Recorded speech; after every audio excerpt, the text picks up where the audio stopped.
What was sort of the base?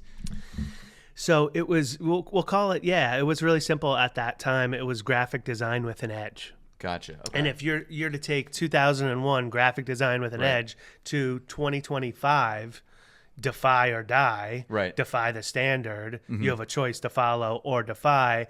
It's very similar, just with more disciplines built in, right? But I can tell you that the first client that I worked with actually delivered on their promise, which was, we want to do something different. That's awesome. And could I ask who that was?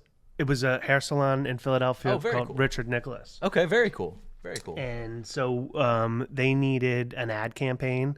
At that time, it was print. They needed website, and they needed brochures and business cards, and so brand. We kept the brand really simple, but where we found modality was within the color palette. Very cool. Very cool. And the use of photography. So the owner had an archive of photography that looked like it was right out of like the fashion mags of the 70s. But it was, you know how some photography hits you and you feel a certain type of way? Absolutely. Uncomfortable. I mean, that's good art, right? Yeah, absolutely. Absolutely. That's the way it came across. And I said that black and white photography coupled with a high volume color palette just made it work. But I went to him and I said, Nick, his name was Nick as well. Nick with a C though, right? Yeah. Probably. Okay, gotcha. and I said, "Are you cool with this? Like, is it?" And he was like, "Yeah, let's do it."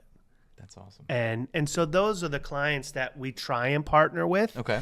As much as we can. The people who get the vision, the sort of people who are trying something a little bit different versus the... Yeah, to stand out from the crowd, That's right? awesome. And to write their own story. So that was our first client. But, you know, the aspirations back then in the early 2000s were to work with a restaurateur who started in Philadelphia named Steven Starr. Okay, cool. Never worked with Steven. Surpassed that goal by working with Burton Snowboards for the next 6 years. That's amazing. Oh, my gosh. That's amazing.